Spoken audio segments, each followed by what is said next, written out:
So I was talking about the second item in types of defense mechanisms, which I have said there are over 40. We have talked about denial. We have talked about distortion, where a person, now in distortion, we talk about a person reshapes the external reality to suit his or her inner needs, and this can frequently involve some grand delusion, and it may even involve hearing voices from God. You have heard people who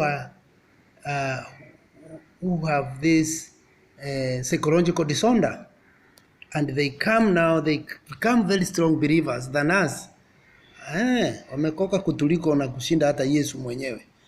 And they start talking about, I'm hearing the voice of God. I'm hearing.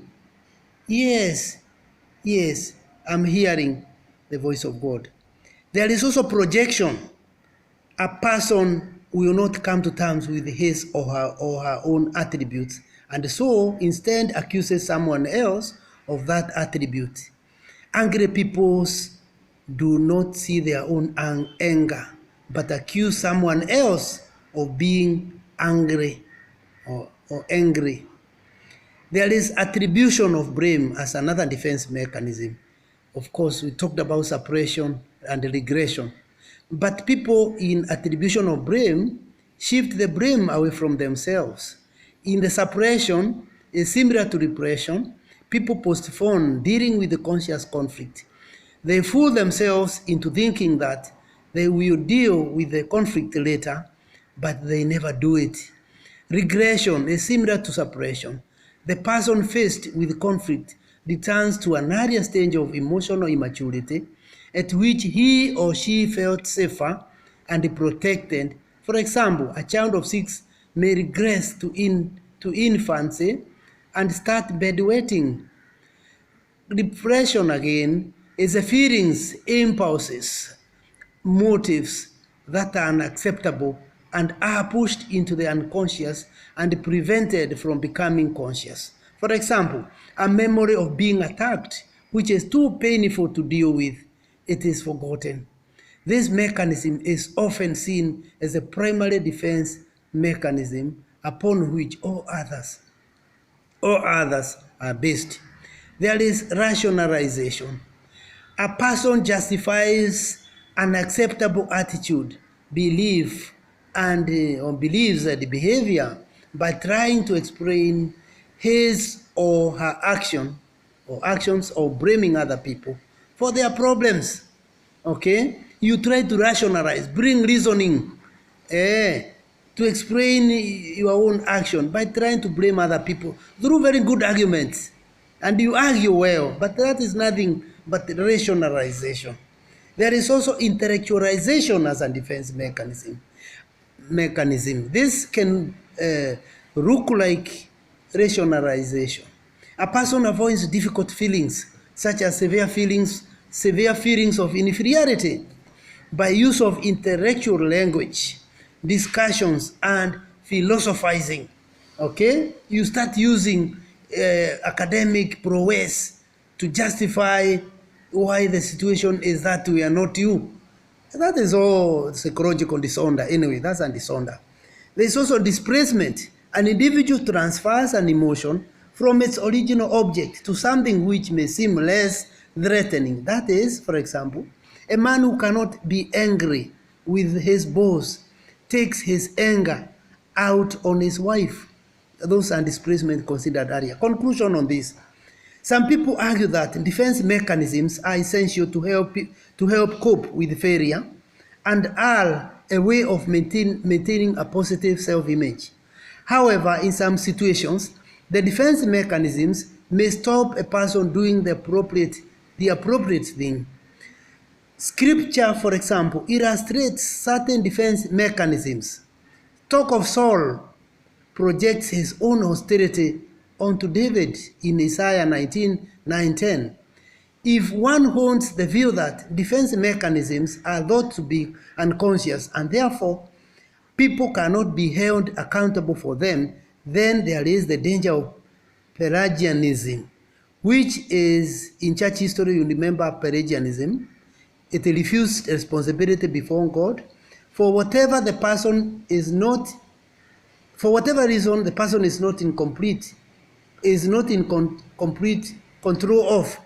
Pelagianism, therefore, is a heresy or false teaching, because in scripture people are held accountable whether they are aware of them or not. So Pelagianism were also denying responsibility. They did not want to take responsibility. That is in church history. So even if a defense mechanism is unconscious, the person is accountable for it and for its effect upon other people. Thus, the defense mechanisms are basically a form of deceit and therefore sinful. This is addressed in Proverbs 14:8. They say, or it says, the folly of fools is deception. Mjinga anajidanganya badala ya kupambana na hali yake.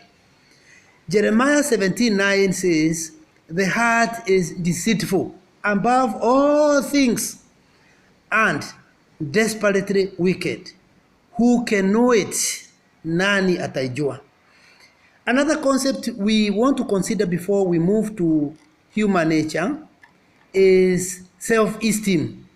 Now, this one refers to how well a person likes himself or herself and how worthy she deems him or herself to be. It is also referring to a self-acceptance. It is an essential part of our very being. For the self is the inner core of personality, the almost indefinable center from which one's basic being radiates. The self is about being and not about doing. The self is not found by achieving status through good or important activities, wealth, beauty, intellect, heroics of various sorts, and so on and so forth. For these things will vanish away in due course, but the self remains.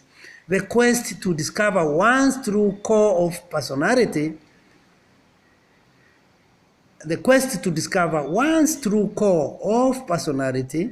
is of primary importance. It is a lifetime journey. Now, if you take the case of the Christian mystics, taking the example of Julian of Norwich, John of the Cross, and Teresa of Avila, they described the self as the summit of the soul and the place where God dwells within us. Carl Jung sometimes called the self God. So what are we talking about? Self-esteem has nothing. Carl Jung, you remember, is a student of Sigmund Freud, who actually told off his teacher, my teacher, when you say religion is neurosis, you are wrong. Yeah, there is God. So he could talk of self as God.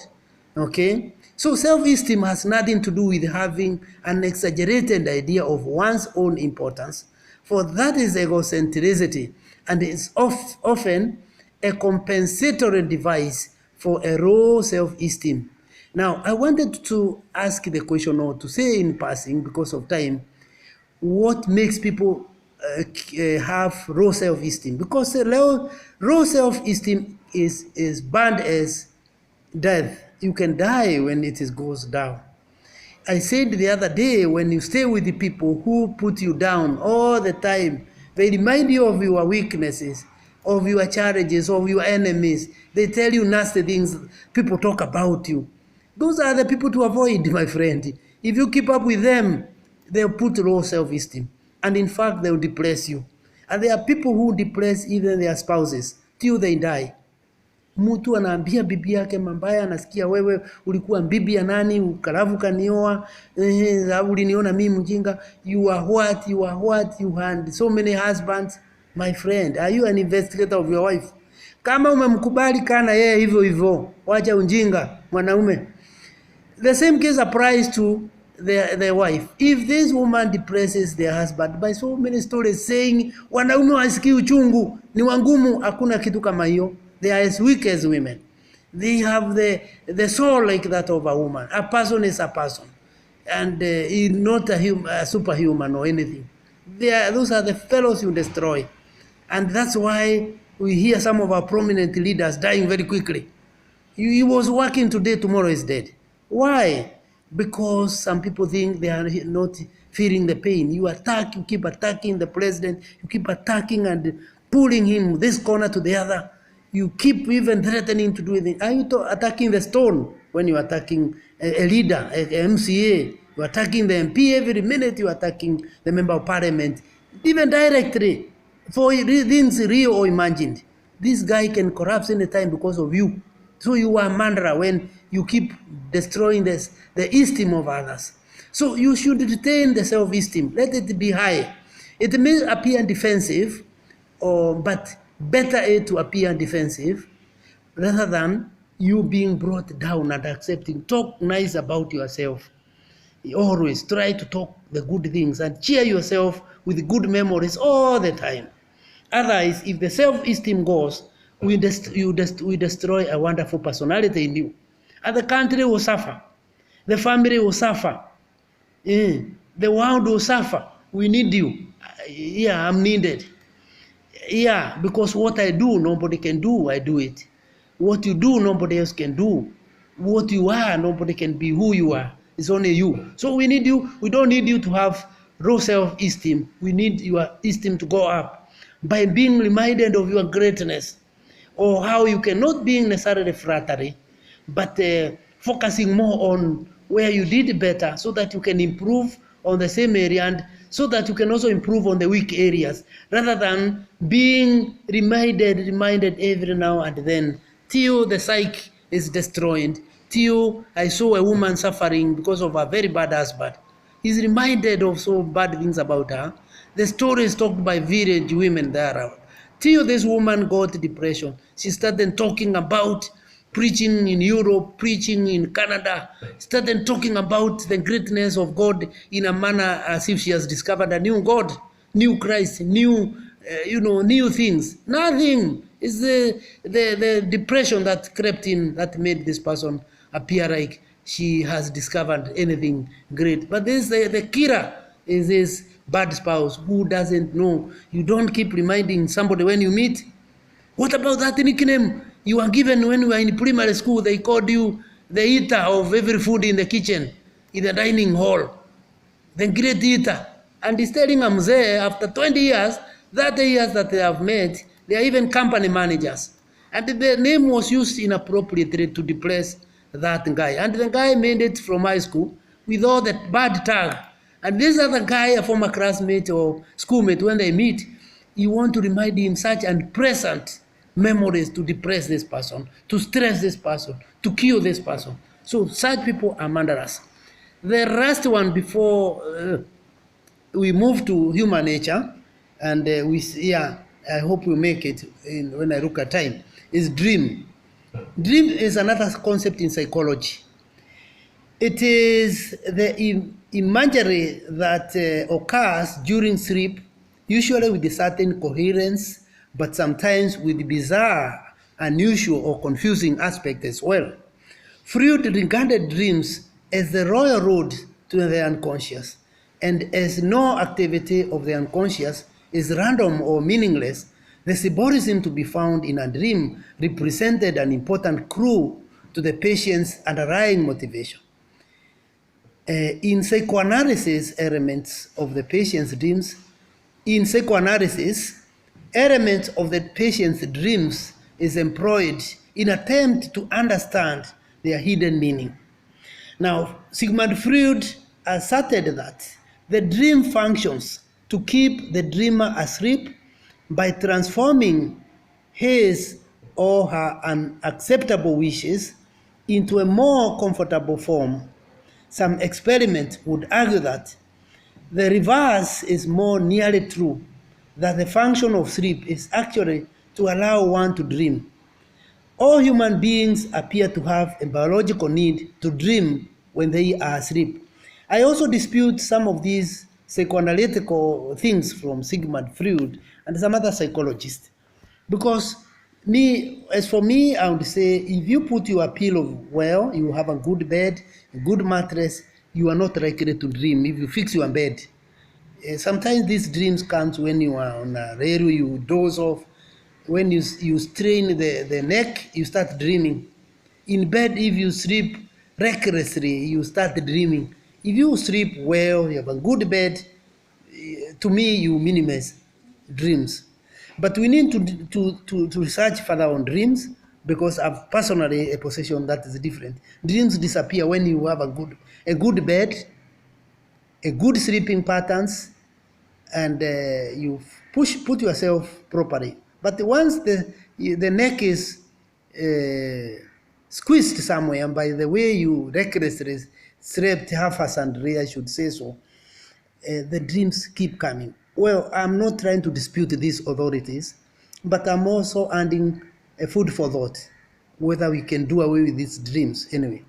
But of course, there are these religious dreams. That's another story altogether.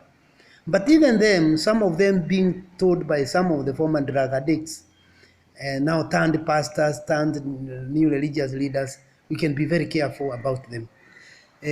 Some of these dreams by people who are already depressed, some of those people who are stressed and depressed by their spouses, by being told nasty things about themselves.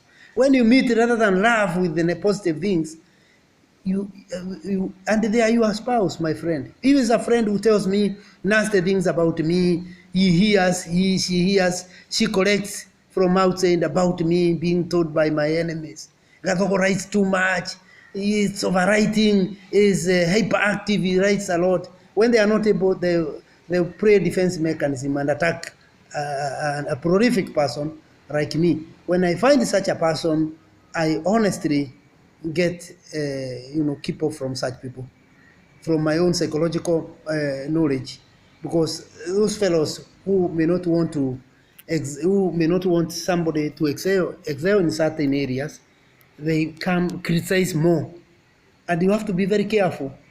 They will use psychological jargon, what we have called rationalization, in attacking other people. We can also call it intellectualization. Why should somebody write over 100 publications? Meaning doesn't do anything. Why have you not written even 5? They come out, you can't compete with them. You just keep up, because they are dream killers, those people. They also say, why is he going back to school? We hear he's doing PhD now. Why do PhD? He's a fellow who got a pass in his bachelor. You see, they are telling you that they are even going to bachelors, not even your masters. And they really argue, and whoever is listening to them may think they have a point. But they are just playing defense mechanism to keep themselves in the market. So watch out, such fellows who kill your dreams. Now, the last section, which is very, very important, I felt we should tackle this section because it is important to understand yourself when you are a leader, a good man. Any human being needs to understand himself. And psychology provides us with this forum. Within the next 15 minutes, we can clear this human nature and even have time for questions.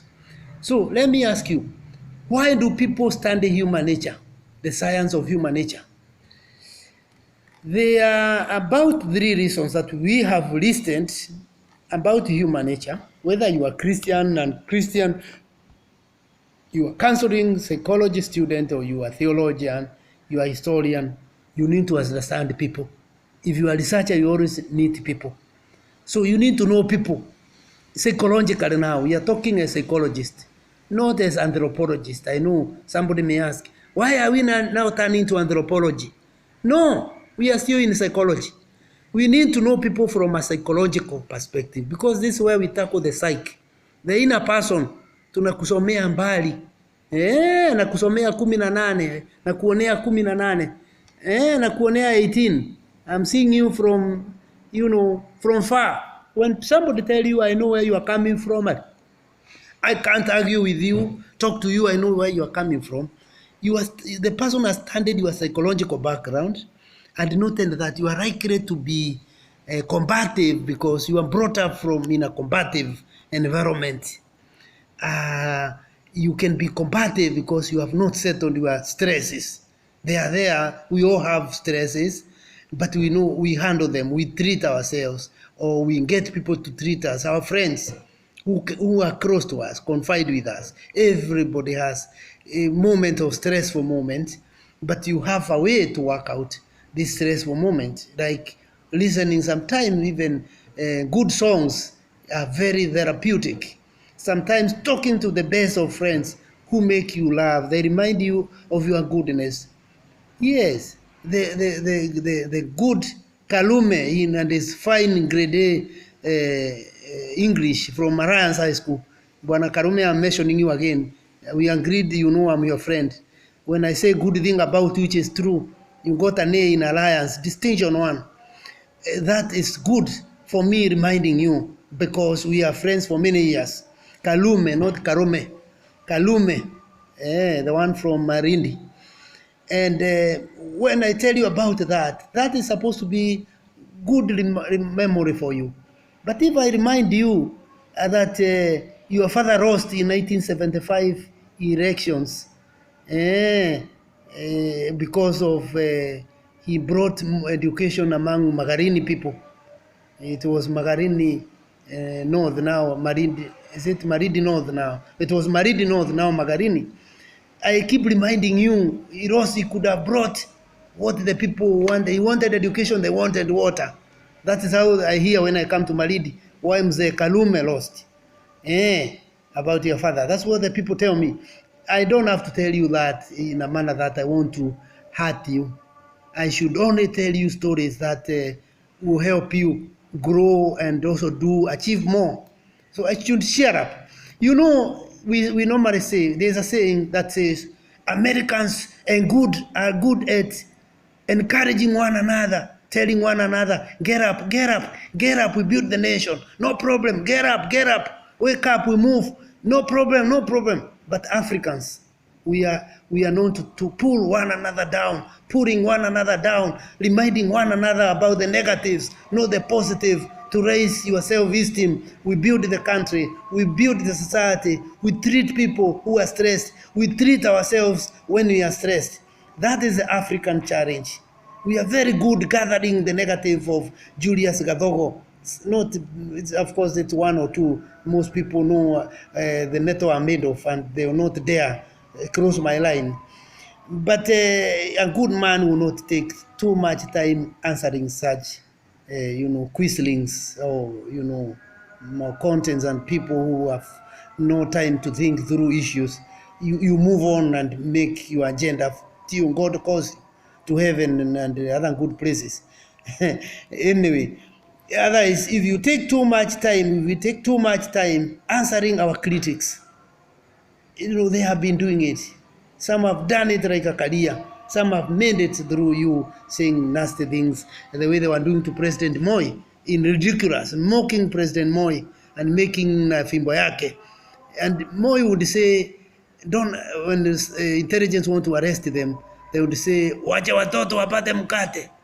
Let children get the bread through, mocking me in those cartoons they are making. Don't stop them. They are entertaining people through me. Don't worry. They have to do that for them to raise their own self-esteem. Give them time and go on with your agenda. Time will tell. If you are busy answering them, you will not do anything. Let them see what we are doing. Let them hear somebody has gotten a PhD and they hear you have got a PhD. Anyway, human nature. Why people study human nature? One is curiosity. One reason is curiosity. We are motivated by curiosity to seek to know about ourselves. We want to know what it means to be a human being. Number two is practical interest. In seeking to acquire knowledge about human nature, we tend to believe that it is possible to solve social problems that affect human nature. So when we study human nature, we realize nothing is big, nothing is irrelevant. Human problems can be solved. They are surmountable. Number three is desire to get along with other people. So when we study human nature, we will know how people perceive things. We shall know how people control their emotions. You shall know how people overcome depression and stress. We shall know how we can help somebody with a psychological disorder. Now, all that. So we realize that in order to work and live harmoniously, as possible with others, one must study why people think and feel and act the way they do. For example, employees want to know what kind of personalities are most likely to succeed in particular jobs. Parents want to know what kind of children gains the most out of life.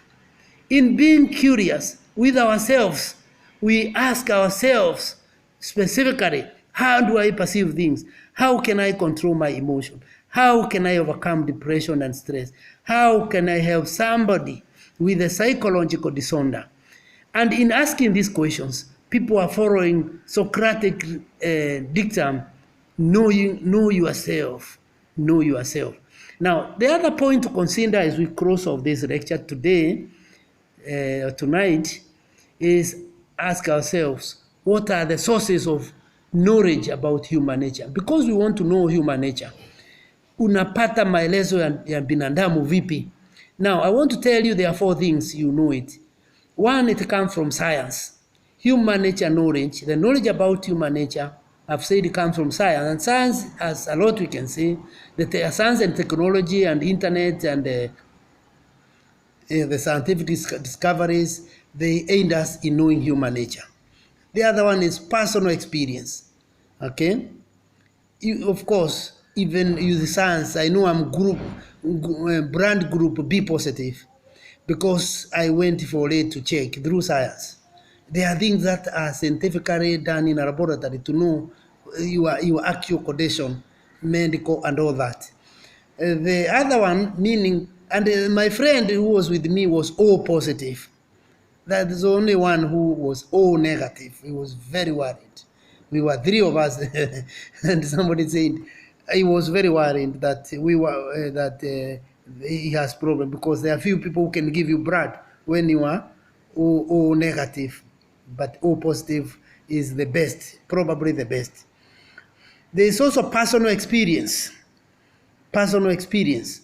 You can know about human nature through your own personal experience.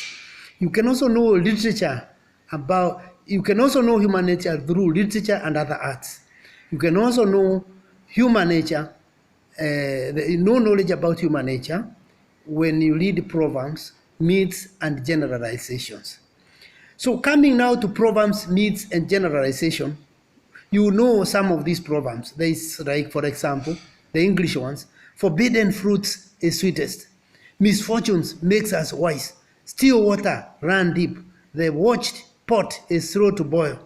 When the children stand quiet, they have done no harm. Now, if you take these proverbs literally, it should be L. I don't know, we forgot the one I'm showing on the screen. This is for academic. Literally, there's L here. L at the end, literally. Literally is not the one. Okay. So if you take them literally, kawaida, as it is, you are in trouble because you are supposed to, you get the wrong information. So proverbs are very good generalizations, they are there. But let me tell you something. These sayings, generalization, myths are not reliable sources of knowledge, my friend. Okay? For example, if you take this generalization, the Kosovo people are witches and sorcerers. The Kikuyus are thieves. The English have no sense of humor. Americans have no culture. French are obsessed with the sexuality. Kambas are oversexed. Ruyas are never sincere. My friend, this will be misleading to you, my dear. So even if human knowledge about human nature is also taken from this, they are not reliable sources of knowledge. So you have to interrogate in what, in the so-called Socratic questioning, in the so-called critical thinking. You must interrogate and dig every saying, because some do not always work. Even though proverbs cannot all be dismissed, some proverbs are misleading. Some will tell you what women say are not believed until the following morning. Kia mundu muka getekagio gwakea. Kiugo kia mundu muka. Yani neno limesemwa na mwanamke linaaminika the following day. That is a dangerous position and sexist and dangerous for our 21st century society. because some great women are there. But the proverb is telling you women are not the one to be taken seriously. So we may take a lot of information from this, but unless we interrogate them deeply, we will not get the true knowledge and true information about human nature.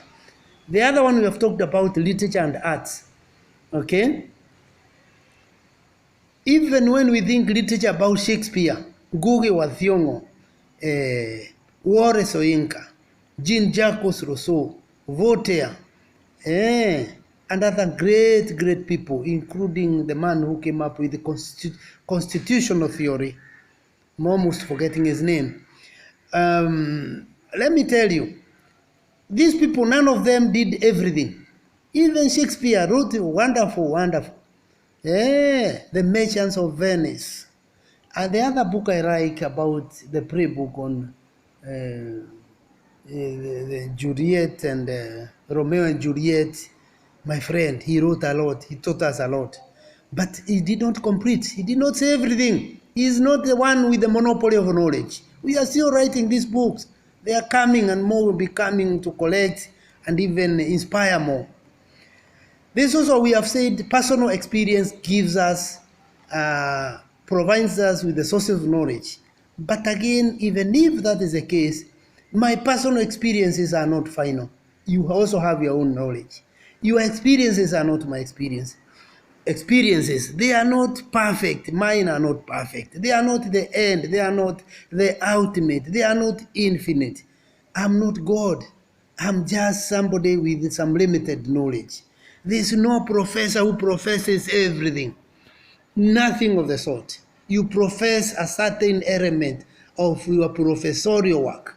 So nothing. There's no PhD holder who doctors everything. You only doctor a certain area in a field. Just a small area. And we confer you the power to read. The power to read. Not the power to keep repeating, as some people were telling me somewhere in another university. That though you are writing various corners, you should write just what you did in your doctorate. Of course, I've done 3 theses. I've done 3 PhDs. So which one do I do? Education, history, theological, philosophical. Which one do I go for?